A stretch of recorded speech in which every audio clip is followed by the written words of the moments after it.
Episode 106. 106. 106 times of coming at you so hard, it's just blowing up your eardrums. I know it. I say that like, I don't know, that sounds kind of silly, but my last video I was discussing on Friday about this guy needs to move the light screen, sorry.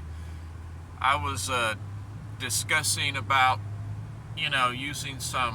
playing around with your search tools when you're trying to look for stuff, and, you come up with some interesting things.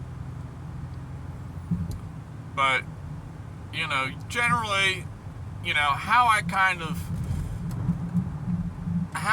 go about an initial, curiosity looking into the markets, okay, what might be potential, to follow up on that is,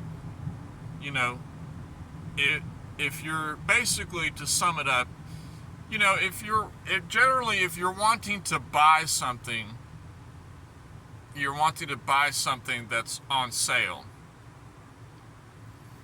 and then sell it at a future date at a premium. Vice versa, if you're wanting to sell something, of course you want to sell it at a premium. You don't want to buy it at a premium. And that's why a lot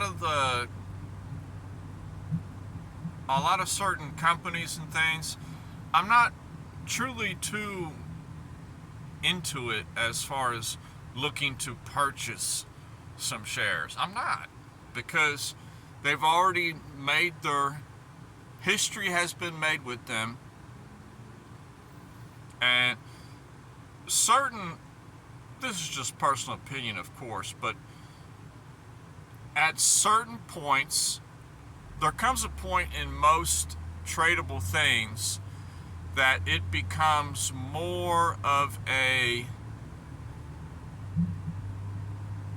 how do I put this, more of a stable thing than something that has some movement to it, if that makes sense.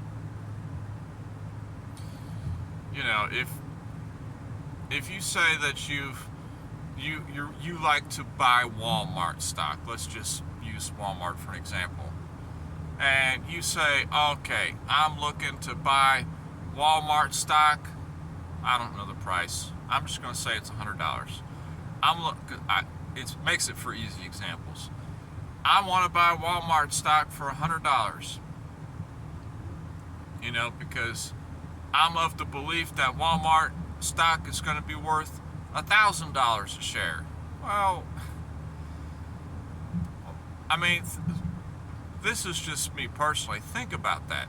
Think about that statement. You're buying Walmart in anticipation of it going up to $1,000 a share. How long is it going to take to get that high? 3 generations from now? Walmart it's like one of the biggest companies in the world, okay? And definitely one of the biggest companies in the States. And you're going to tell me that, it has, in the next 5-10 years, potential to go to $1,000 a share? Not interested in that. I highly don't see that happening, because Walmart has already made its growth as a company. It's already at the top, my guy. You know what I'm saying? It's already there. It's already made it. It's already the big dog.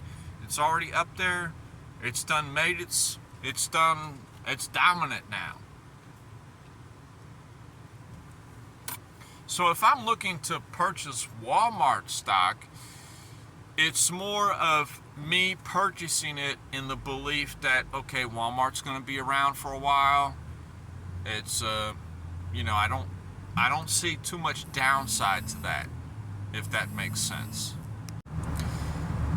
Generally speaking, on these, sorry the video cut out there for a minute, but like with Walmart, these big companies, Walmart, Tesla, Costco, Ford, Toyota, Exxon, Chevron, whatever have you, oil company of the day, GE, these big companies. To me, the interest in them is not so much the growth factor. It's more of, people looking to just have some stabler investments. They want to invest in a company that's well known, well rounded, making a profit year in, year out. So you can expect 5%, 10%, 1%, 2%, 3% growth from these companies. Legitimately, you can expect that. But you cannot expect it to grow tenfold, That's not a reasonable expectation for someone to buy a share of Walmart for $100 and think, okay, in a few years this share is going to be worth $1,000. Really? I mean, truly, you don't think that Walmart is not already at its peak of consumerism and the amount of customers it has? It's everywhere.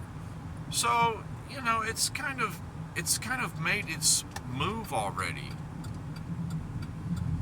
And there's different types of investing in things. So you can go with the well-known, well-rounded, established things that will give you a nice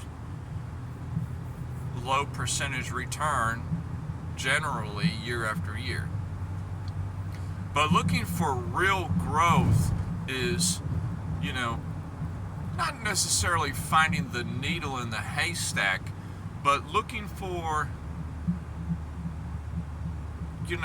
small to mid-range companies that are just getting their foothold and kind of anticipating a future need of products. That sounds a lot like being a speculator. But that's kind of how it is when you're looking into smaller companies and medium companies. You're kind of speculating on, is the need of the world, is the world going to need this? Does the world need this? If so, there's potential there.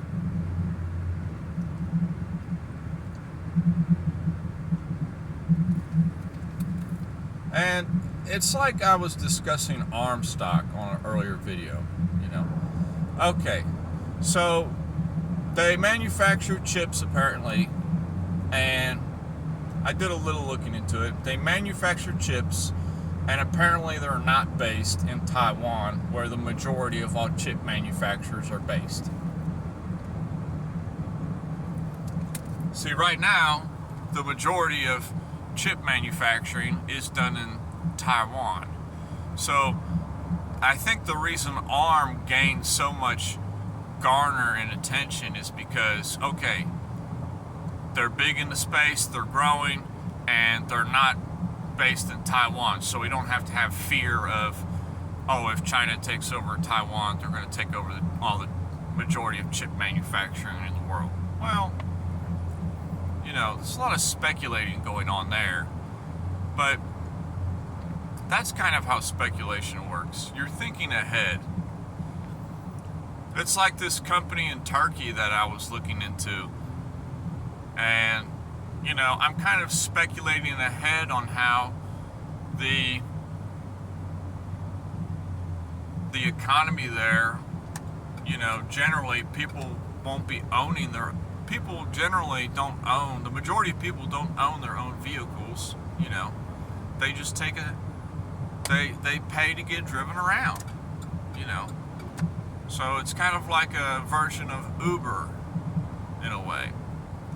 And that kind of, if Uber works so well in the States, there's no reason why it can't work well in the country of Turkey. They do other things too, but that's just kind of a generalization of what they do. So that is like a speculation on my part. But I would be more interested in investing with large companies if they don't have a lot of room to grow per se, like they're already huge, they've already dominated their market. If they don't have a chance to 10 times their value or 20 times their value as a company, then what would interest me is, one, how firm they are in their business and how a nice steady return you could get with them. But what would really pique my interest is whether or not they offer a dividend, because then you have the added bonus of getting an additional percentage of your money given back to you in the form of a dividend. You own 100 shares at $100 and they're giving a 5% dividend. You're getting $5 on every share that you have. So every time they pay out dividends, you're getting $500. If you owned 100 shares of something that's worth $100 and they have a 5% dividend payout. And sometimes these dividends, they can pay out quarterly, some yearly, some every 6 months. A lot of them are quarterly.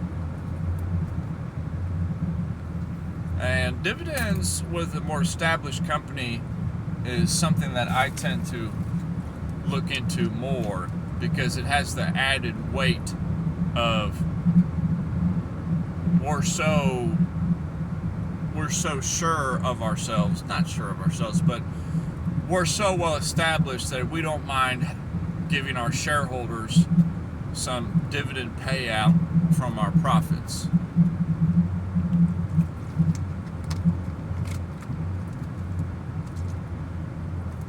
It's kind of like rewarding people to not sell their shares. But on the same hand, if I'm trading Walmart and say I have some shares and they get paid dividends, I don't know if Walmart pays dividends or not. I'm just using this for example. And say they take a giant gap up or something, or say I'm getting a lot of bearish overtones on the chart, I might just go ahead and sell off my position. And then vice versa, if it has a nice drop down, a nice reset to it, that's a good potential to load up on some more. It's all about how you're looking at things and what your timeline is.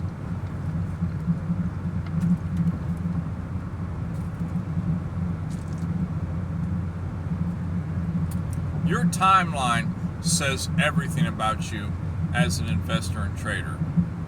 I know, it does. It seems crazy, but it really does.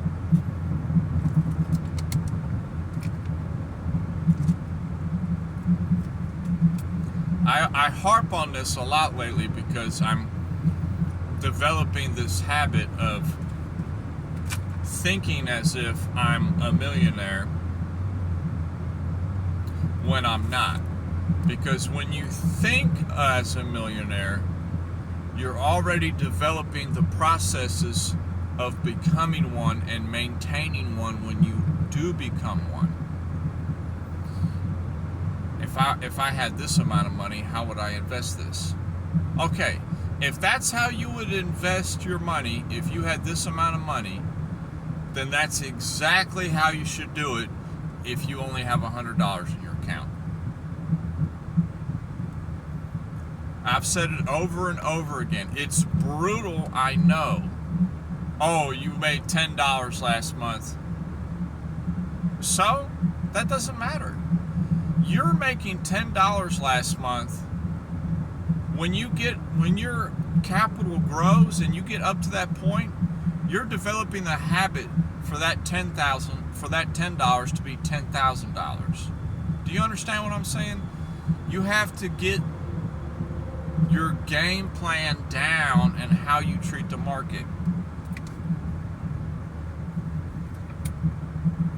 There has to be a watching eye on what you're investing in, and also a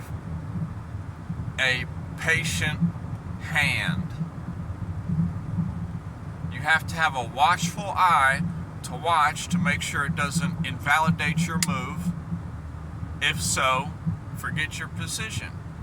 Your idea got invalidated. But you have to have a patient hand to see it through. And the patient hand is what, small accounts struggle with on a daily basis. Because it seems like everyone around them is just making a killing day in, day out. They're just killing it. And you haven't made a penny. But you never know what somebody's losses are, so you cannot compare yourself to somebody else. That's something that people tend not to show. Believe me, people tend not to show their losses.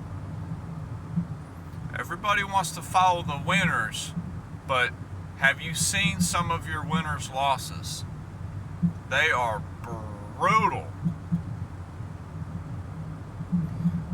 A lot of the winners' losses would have knocked out the majority of people in this game. Knocked them right out. Permanently. Ousted.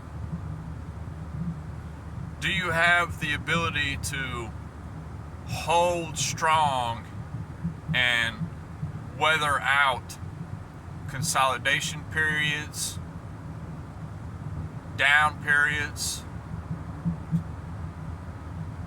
uptrend periods? You're looking to buy something, but it's continuously just up, and there's no cooling off where you can get in. A lot of things trade like that. When they go down, and they just drop. They tend to, you're looking for a chance for it to have a little reset for you to get in, to go down, or get a reset for it to go up. Sometimes things, they just scream in a certain direction. So have a patient hand. Draw out your periods of your time frames on how you're really looking to play your positions. And just because a particular investment hasn't done anything yet, more importantly is, has it invalidated your idea yet? If it hasn't proved you wrong, there's no reason to exit the position, because you'll exit too early and then it will make the move without you. I'm telling you, it knows when you step away from the table. It knows what you want, and it knows when you step away from the table. Always. And I will talk to everybody later.